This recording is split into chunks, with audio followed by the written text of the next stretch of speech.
everybody, this is Armastis, and you're watching Armastis live, and the camera's right there. I don't know why I was looking over here in space.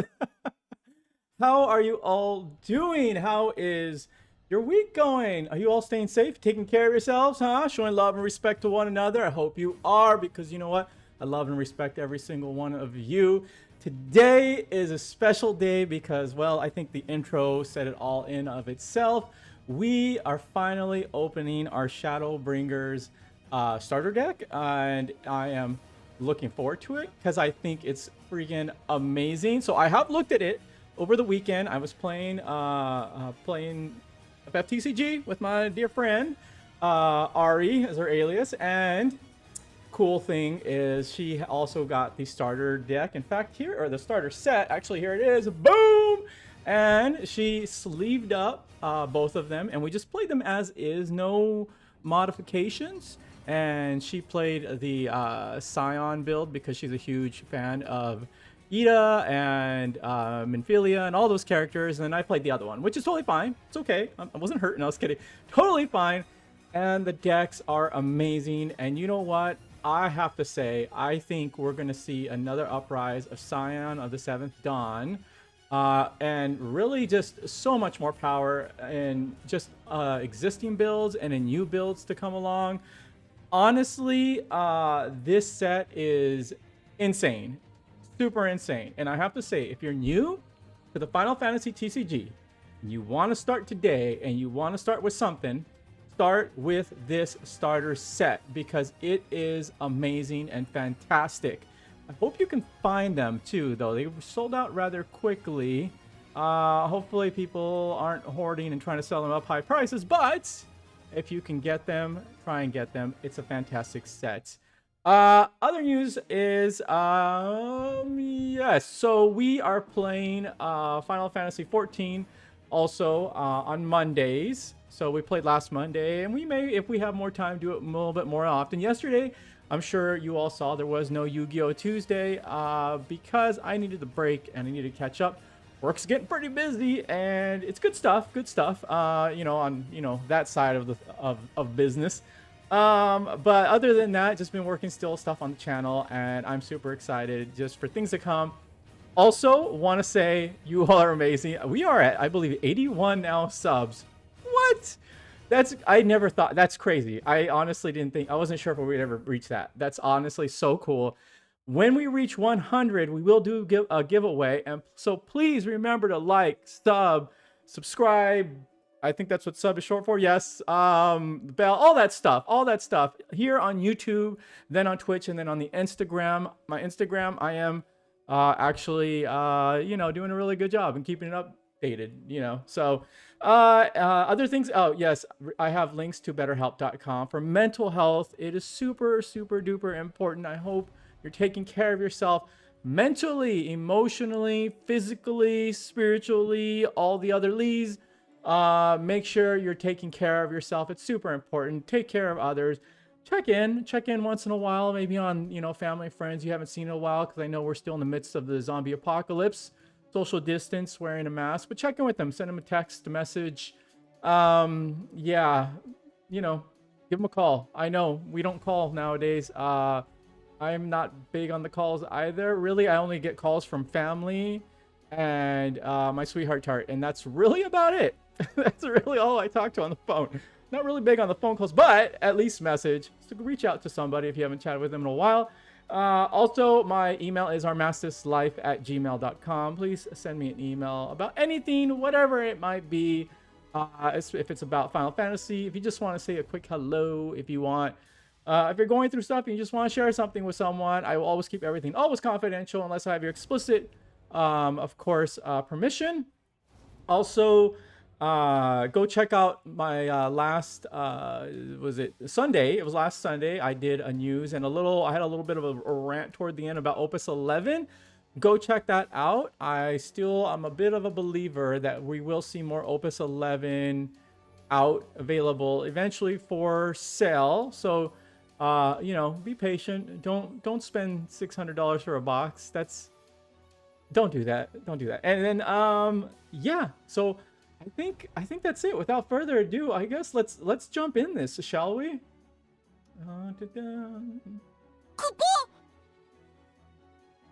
Okay, here we are. Let's get some light on the situation here. And so to kind of start things off, we have the beautiful Philia mat right here. I know you've all seen this, but I love this artwork. It is fantastic. Funny thing is, I don't even know who Philia is yet, but I don't care. It's still amazing. But I'm playing the game, so I'm learning who these characters are. I'll learn who these characters in the starter set are. So here we are with this beautiful starter set. It is incredible. I have another one coming on the way, which I will keep sealed, and I'm trying to get my hands on 2 of them to open, so I have extra cards to play, because there's a lot of really powerful cards in here. So let's open this one up together, as I promised you all that we would do together, or I'd said to you all that we would do together. I am super duper excited about this.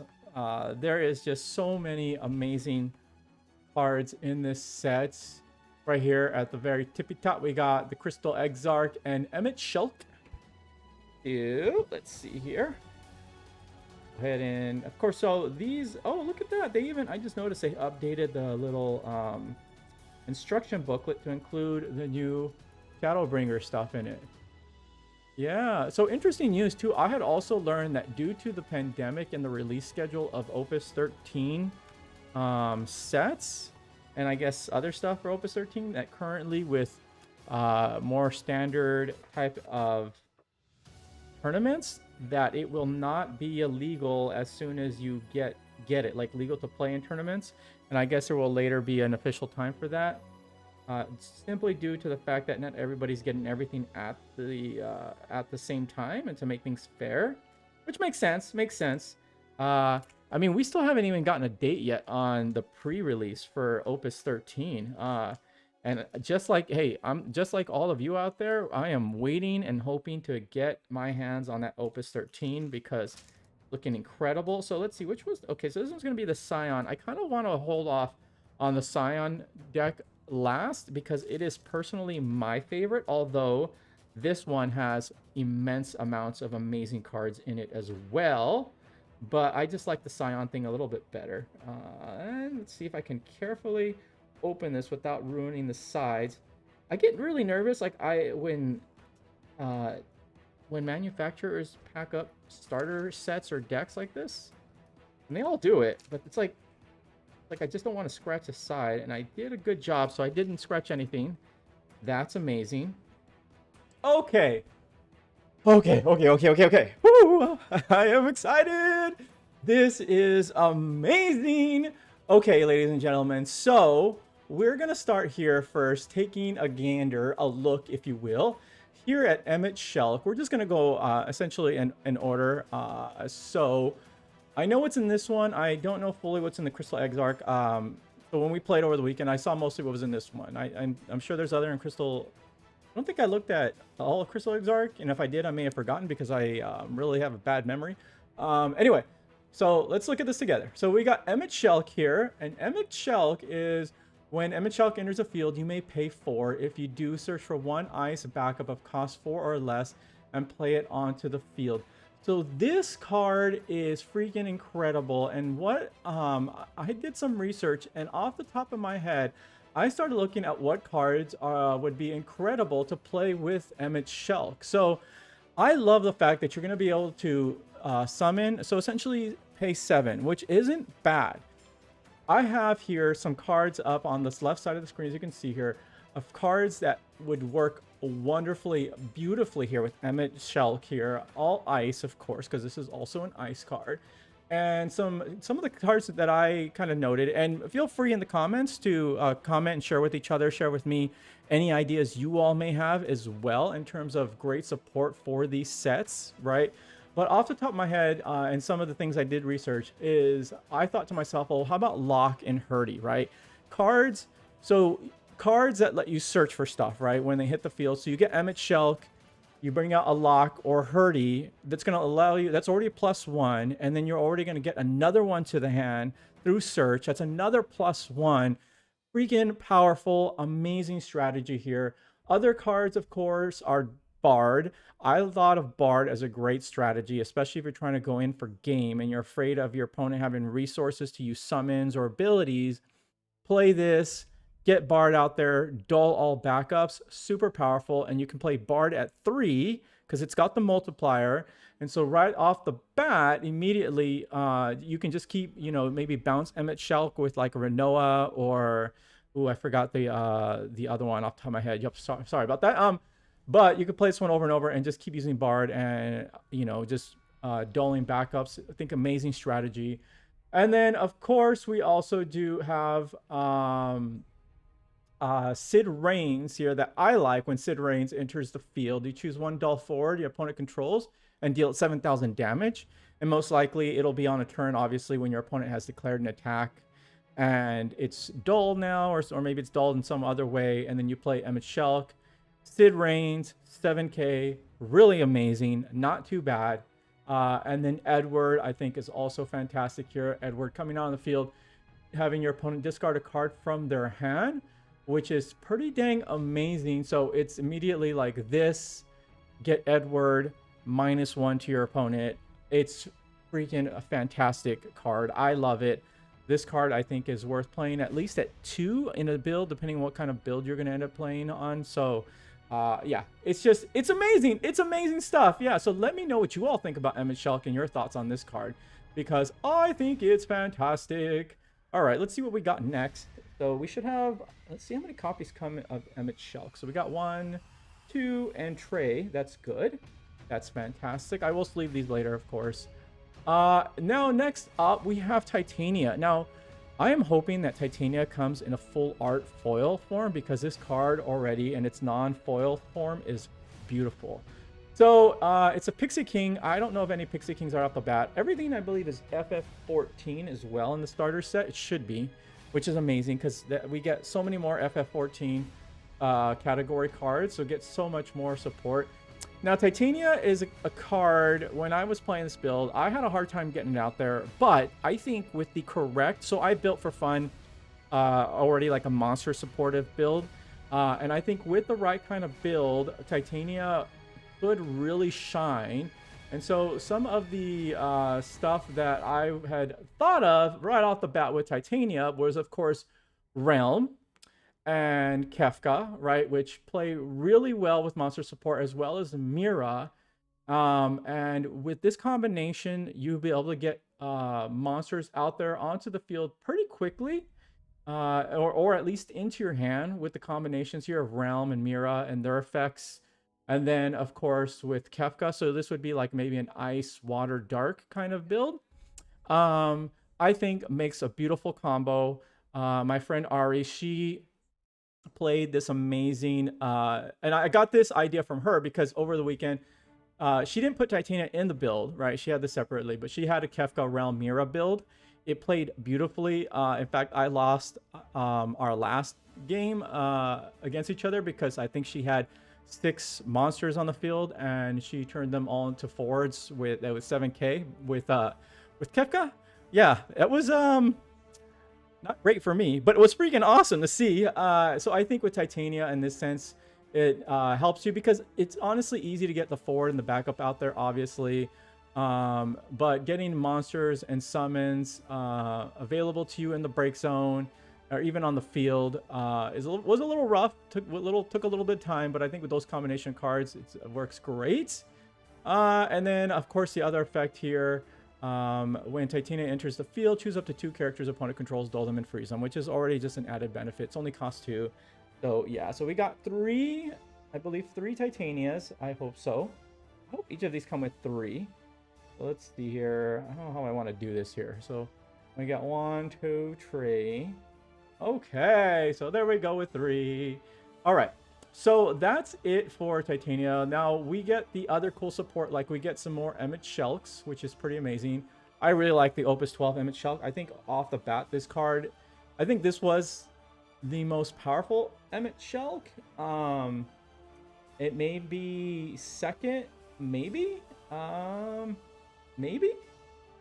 only because this is protected. But if you receive 5 points of damage, and when Emmitts Shell enters the field, you can pay an ice.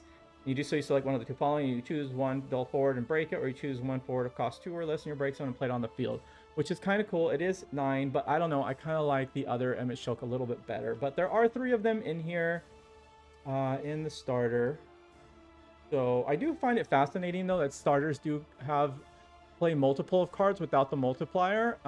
You know, for consistency, maybe not the best idea, but it can work, especially if you're a beginner. I think this is by far, again, the best starter set to start off with. All right, so with our backups, we got some Conjurers, which played really well. Plays really well right off the bat out of this set without modifying anything. Of course, those are played at 3. We've got, of course, Bard here. Lets you discard. Each player discards 1 card from their hand. And let's see, we got some more Bards. Why not? You can play Bard at 3. Freezing. So again, these will just also, those backups will also combo really well with the other Emmitts Shell, of course. And then we got the Dessert Flan, the Mexican dessert. Here, I like this monster a lot. I think it's a good monster. I want to see more monster supported decks. I don't think we see too many of them. I'd like to see more stuff that supports that. So I don't know, maybe with Titania we may see more monster heavy focus kind of builds. So there's Flan. Now let's move on to the next big bad girl. Actually, I found that she was a girl according to my friend Ari. So this is a girl, Philia here. Freaking amazing card. The downside, of course, dealing 1 point damage. So what does Philia do? Let's read it. Okay, so it's cost 8, it's 10k. Oh, it seems a lot, right? But when Philia is dealt damage by an ability, the damage becomes 0 instead. Okay, when Philia is dealt damage by an ability, the damage becomes 0 instead. Think about that. Any ability to Philia that does damage, nullified. It's amazing, which makes sense because the second part to Philia's effect is when Philia enters the field, deal 10,000 damage to all the forwards. Philia deals you 1 point of damage. Obviously, it says all the forwards, which would in turn do damage to Philia, but Philia is immune to its own self. The downside, of course, you taking 1 point of damage, but not too bad, honestly, especially if you can get it out. Especially if you're playing against a very aggro-heavy build, and you're getting swarmed by turn 2 or 3, you drop Philia, and everything is just taking 10k to the face. It's kind of worth taking the 1 point of damage in that sense. So what do we have for Philia? What can we think about when we think about Philia? Well, thinking of stuff that could support this card is... no, my cards just ran away from me. So what we got here is we got Yojimbo! Hey, Yojimbo! So Yojimbo and Heckinton Cheer. I know this card's a little bit small over here. But basically, cards that basically say, those 2 summons basically say, you choose 1 forward on your side, choose a forward on your opponent's side, and that forward you chose on your side does damage to a forward on your opponent's side, you know, and it kind of does, some of them I think buff here. There are other kinds of cards, but that's the kind of thing I thought off the top of my head immediately when I thought of this, especially if you're going to have your cards battling each other with summons by, you know, that kind, or dealing damage, I should say, dealing damage to each other by like summon abilities. Philia immediately right off the bat immune. Essentially, you can just throw stuff at her and she's going to be immune to everything. It's pretty freaking fantastic. Other cards I thought of, and I really love this Shantoto. I think I love this Shantoto version more than any of the other ones so far, is the Shantoto here, I think out of Opus 4, if I'm correct there. And basically, Shantoto says, all damage done to a Shantoto you do to all other forwards as well. And there is a great... I can't remember the name of the person that thought up this build, but if you go to ffdex.com and you look up this Shantoto for deck lists, like cards that use this, recently somebody put out a build that intentionally causes damage against Shantoto to cause damage to other things. I think you mix that kind of strategy with Philia and you have some pretty amazing stuff. Of course, also Medea I think is also great because if you see if I'm correct here, and give me one moment here, and I believe with Medea you'll be able to do yes, damage to all the forwards. And so again, another thing that you can use in combo with Philia. Philia again being immune here. And so a nice thing which I thought of right here with Medea, and then of course with Meath side by side, or Medine I think that's called, If you want, you can search out Philia by discarding Philia with Meeth's ability. I'm sorry, discarding Medine with Meeth's ability, get search Philia. Another added benefit to that. And another thing I think a great build would be, or a great combo or whatever you could use with this ability with Meeth, is the Silcius kind of strategy build. I did a deck profile on it. And of course, Don Corneo.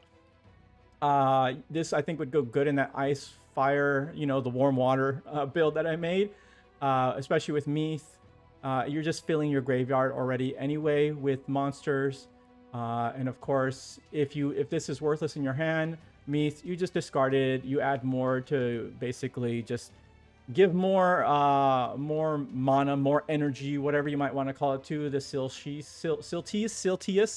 I don't know how to say that person's name. Somebody's gonna have to help me with that one. But yeah, so that's kind of right off the bat what I thought. Let me know what your thoughts are on this. I really like this card a lot. I think it's just another great big beast, bad boy of a card. I think it's fantastic. So let's go ahead. I'm not sure. I think there are 3, of course. So there are 3. Yes, there are 3 Philias in here. Yep. All right. Fantastic. So next up here is Ranjit. I also like this card a lot. So again, Ranjit and Meeth, Philia, discarding, you can basically just search them all out with each other. I love the added effect here. The cost required to cast Ranjit is reduced by 1 for each backup you control. When Ranjit enters the field, you choose 1 forward opponent controls and deal 8,000 damage. Well, you think to yourself, okay, well, I mean, it is 8. That is a lot. But when you think about how easy it is to get backups onto the field, it's not that bad. And you can very quickly get this down to 6 and even 5. For 8k, deal 8,000 to something on your opponent's side. So I thought of other strategies to get this card out pretty quickly and easily. Of course, if you were to use it something with like Talika, and then Talika has the added ability of reducing the cost of characters that you play by 1, right? So immediately, like, Talika in a sense kind of like deducts this already down to 6. And then I didn't post it up here, but I thought of cards like Shadow, where you search a top 5 and then you play a backup. You add a backup of 2 or backup to your hand and then play one of 2 or less from your hand onto the field, which immediately, like, it really helps get backups quickly. Also, other ways to cheat this card out, and to cheat many cards out, I mean, let's be honest, and I love these cards, are the Eschenturl and Star Sybil. And I love Star Sybil, by the way. So again, just really easy, quick ways to get these cards out. But yeah, I like this card. I think it looks freaking fantastic.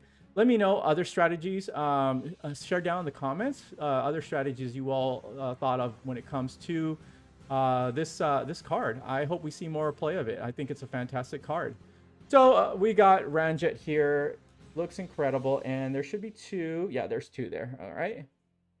And then we've got, of course, Gaius here. So Gaius, we've already seen out of Opus 9. Fantastic card. We won't talk too much on this one. So this is a, this is a very big boy heavy, big boy, big girl heavy one. Now we get more nails. Now this is not a foil nail, but I still love the fact that we are getting a full art non-foil nail because it still looks incredible. She looks amazing here. We all know this card like the back of our hand. This card is amazing and fantastic. So here we have it in its glorious full art form, non-foil, but still looks very beautiful. Love it, love it, love it. And of course we have the non-full art here. Now we also have here Rititin. Like this card too. So I think these ones I'm just gonna kind of go by quickly because we all are familiar with these cards, of course. And let's see here, what else do we've got? We've got here, of course, more Red Mage backups. Yes, of course. Here, backup. Yotsuyu backups. More backups. Again, this all supports really well, just right out of the set, straight into sleeve.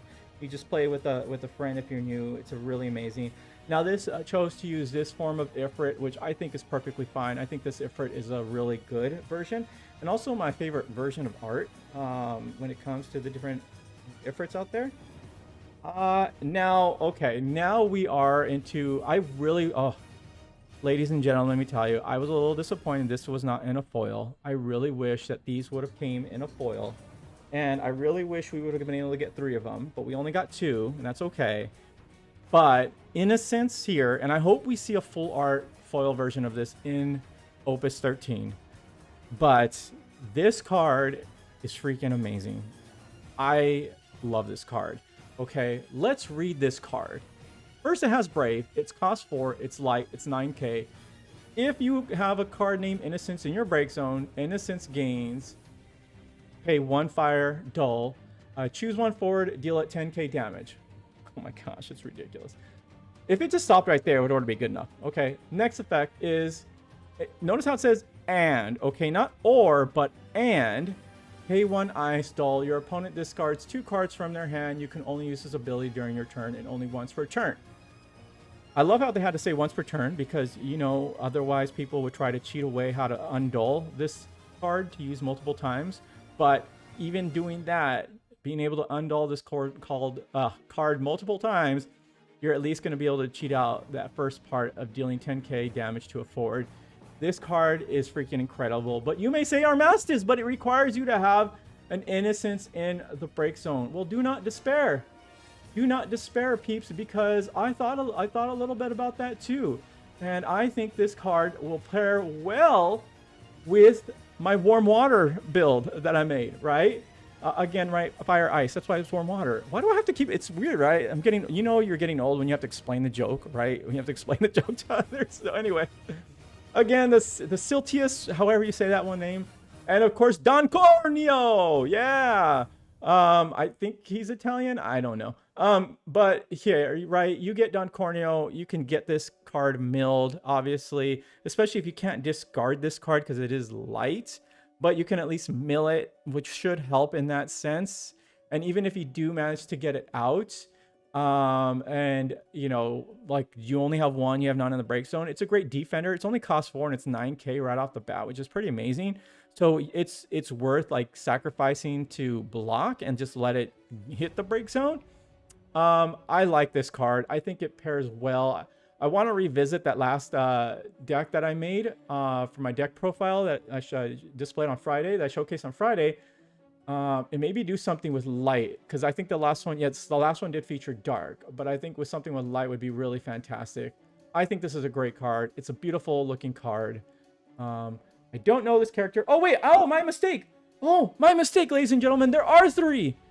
There are 3. I was mistaken. There are 3. Okay, the cards stick to each other, not like in a bad way. They're just, you know, such good quality. They hold on to each other. But there are 3. Oh my gosh, I was honestly worried. I really was worried. Okay, so there we go. For this one, whichever this one is called. Let me see. Does it stay here with this one? I don't know if that one has a name. Let me know in the comments if there's a specific name to this one. The Ice Fire Shemit. I don't know. Build one. All right. So let's get these out of the way carefully. I will sleeve these up later, of course. And oh, come on. Card does not want to get up. There we go. Okay, now so moving on to the one that I like the most, honestly. I think this one is the most beautiful looking of the set, honestly. It's just freaking amazing. So we start off first with the Crystal Exarch, which again, I don't know anything about this character in the game yet, but I will find out. I'll get there. I'm playing through the game. Again, playing through the game on Mondays, and I think I will be streaming on both YouTube and Twitch now going forward. Also, shout out to Finn with the 2 exclamations. That's why I said her name like that, because sent me really encouraging me note to stick with the game. And with my friend Ari's help, she really helped me focus on what like side quests it take, so I can really focus more on the story, which is what I really want to play the game for. And so hopefully I get to figure out who this character is. So we got the Crystal Exarch, leader of the Crystarium. Cool, beautiful looking card already. The art, fantastic. Well done, Square Enix. Let's read this card. At the beginning of the attack phase, during each player's turn, choose 1 forward. It gains plus 2,000 power until the end of the turn. Cool. Damage 5 if you receive 5 points of damage. The Crystal Exarch gains. When the Crystal Exarch attacks, choose one forward. If its power is less than the Crystal Exarch's power, break it. You just break it. You're not attacking. You're not doing damage. You are just flat out breaking that sucker. This is amazing. So you can, of course, choose itself and have it already for cost 3 be at 9k during each of your attack phases if you wanted. And as a result of that, use the ability to break something that is 9k, right? This card is freaking fantastic. And so let's see here. Some of the stuff I kind of thought about is like, well, how do I want to also abuse that further? And of course, I thought of other ways to buff the card up. So we've got Maria. So we got Maria out here, which already gives it another 1,000, which means it can go up to 10k with its own ability. Of course, we have the Titan here. And Titan can give this 2k plus the 2k of its own ability being 11k with the added effects of the Titan. It's pretty incredible. I think this is fantastic. We get Belias here, or Belias here, which will give us 1,000 plus first strike, which is pretty amazing. And haste if you receive 4 points of damage already, which is pretty good. And lets you draw a card. So all of that plus this just compound each other. Also, you can use a card like Quetzalcoatl here, which...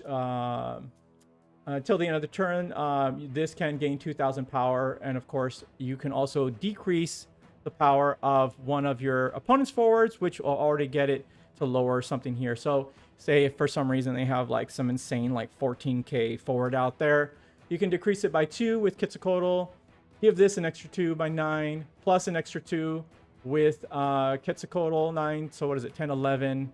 And wait, is that enough? No, it's not enough. Math is hard. So I guess it'd have to be at 13, I guess. And then you can decrease it. Oh, no, it'd have to be at 12. Yes, that's right, 12k. And then you can decrease it. And then you can just break it. Math is hard. Oh, my gosh. Okay, so there we go. The Crystal Exarch. I think I'm done talking about this card. The card looks amazing. So, yes, we've got 1, 2, and, of course, 3 versions of this in this set, which is freaking fantastic. Let's go ahead and put our Crystal Exarchs over here.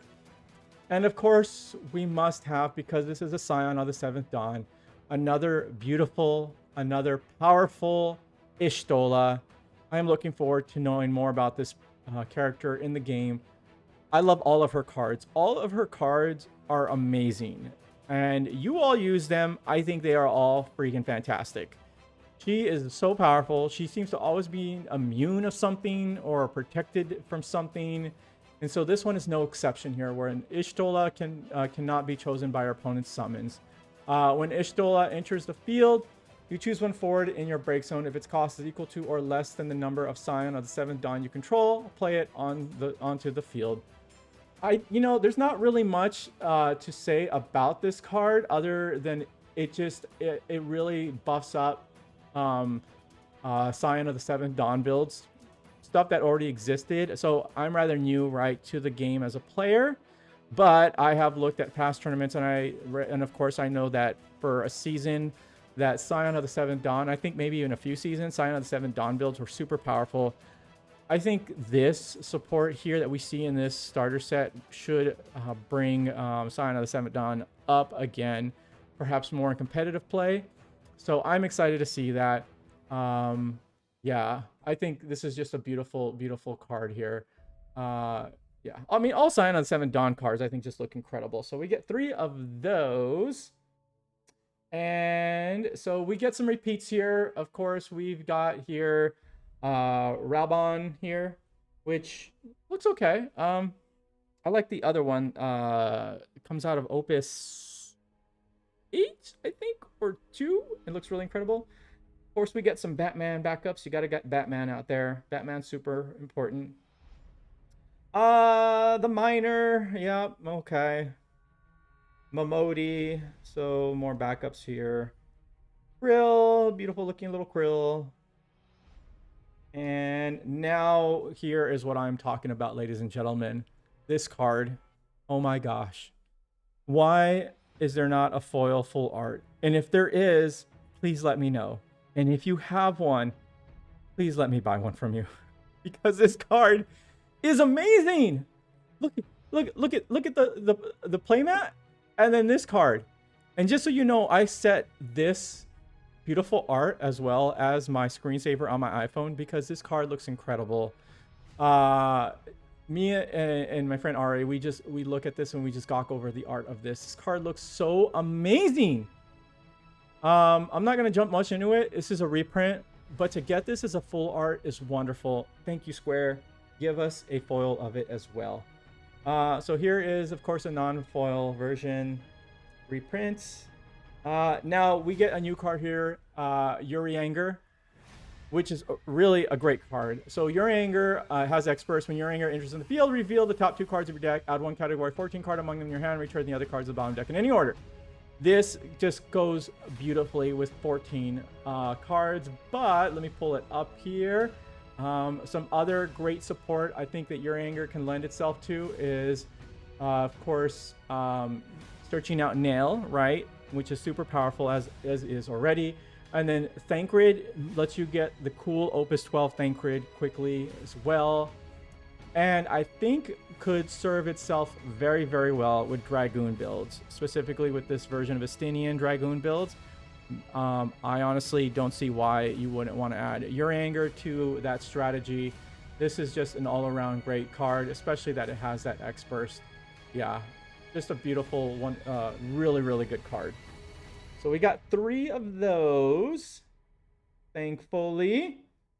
And of course, we got Thancred here. When a job sign on 7 other than Thancred enters your field until the end of the turn, Thancred gains plus 6,000 power, haste, and brave. And then you can discard a Thancred, of course, and choose 1 forward, deal damage equal to Thancred's power. Not going to go too much else into this card. The card really speaks for itself. It just lends itself so well into Scion of the 7th Dawn builds. Again, it's just so good. Another Thancred, just the reprints here of the forward from Opus 5. Some Dragoons from Opus 6. Reprints. And we, of course, get the Alpha Nod, which is just, yeah, a really already good card. Just doling stuff. Yes, super good. And, oh, something's holding on here to Alpha Nod, probably his sister. Nope. Another Black Mage. All right, some more Black Mage reprints. Lucio. Some more Black Mage. Kind of hurrying up, getting through these here. Oh, there we go. There's a sister Alice. And okay, so we get more Rama, which is cool.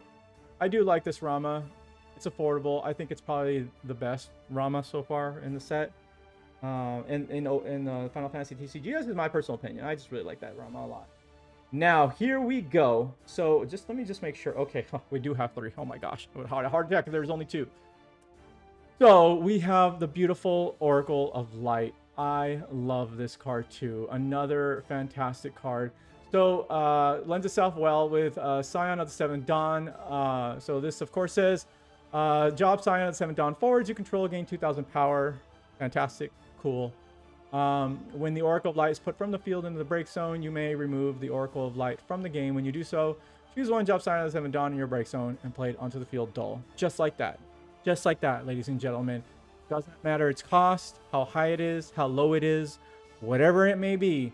Oracle of Light is just going to be a great way to recycle cards. Super powerful. Card looks amazing. I love it. I think this card can pair well, of course, with these materia, with these 2 different materia cards here. Of course, the other one right there, the first one coming from Opus 6, which materia can be played on the field even if you control other light characters. When you can play 2 or more light characters on the field, when materia enters the field, you may search for 1 light forward and add it to your hand. So immediately right out the bat, lets you search for Oracle of the Light to really quickly get her into your hands. And then the other materia here, which I kind of like a little bit more, which is coming out in Opus 13. You can play 2 or more light characters on the field. When materia enters the field, you may pay X amounts. When you do so, search for 1 light forward of cost X and play it on the field. So you pay 3 and you get Oracle of Light immediately onto the field. When a light forward other than materia you control is put from the field in the break zone, you draw a card. This effect will trigger only once per turn. So again, the awesome thing is that you get that +1 with bringing Oracle of Light on the field. If she's put into the break zone, you get to draw a card. On top of that, you get to play a card from your break zone onto the field as a job sign of the 7th Dawn. Just the synergy that this whole set lends itself to is beautiful and just amazing. Let's get the beautiful Philia out there at the top. That's where she should be. So there you are, ladies and gentlemen. What are your thoughts about this starter set? Let me know. Let us know. Let each other know in the comments. I think this set is beautiful. It's fantastic. I say well done to Square Enix. They've gotten some great support out. I think this is going to help mold the next meta that we see coming along. I don't know. I do know. Okay, so I do know that Square Enix is not letting Opus 13 cards be played right now, or I think upon release because of the staggering release. In tournaments, I don't know if they're letting these 13 cards though be played in tournaments. If that applies to all 13 or just like the 13 in the official Opus 13 release and not this. But again, let us know in the comments. You all are super helpful. Are like you all are like my Wikipedias, honestly, when it comes to this game. Also, thank you for clarifying about the Chaos boss decks, that the boss cards cannot be used in actual standard play, only for the boss deck play, which I guess makes sense. Actually, not I guess. It does make sense because otherwise those cards are super powerful. I'm a little bummed though because otherwise I would have really liked to play those cards. Yeah, so I'm excited though about that set. Highly recommend, again, if you're new to the game and if you're a veteran of the game and if you're just a collector, you want this starter set. It is beautiful. I say get at least one to play and one to collect, at most two. Try not to get any more. Let others have a chance as well. But yes, it's a beautiful set. Let me know what your thoughts of this set are in the comments. Thank you again for watching. You are all amazing. Please remember to like, subscribe, follow. All of that stuff. Hit me up over on, of course, here on YouTube, on Twitch, on Instagram. You can shoot me an email again at rmsslife@gmail.com. I will always respond to you. I will, or at least read. When we reach 100, we will be doing a giveaway, of course. And yeah, I think that's it. So remember, you're all wonderful. You are all beautiful, and you're all loved. Until next time, bye-bye.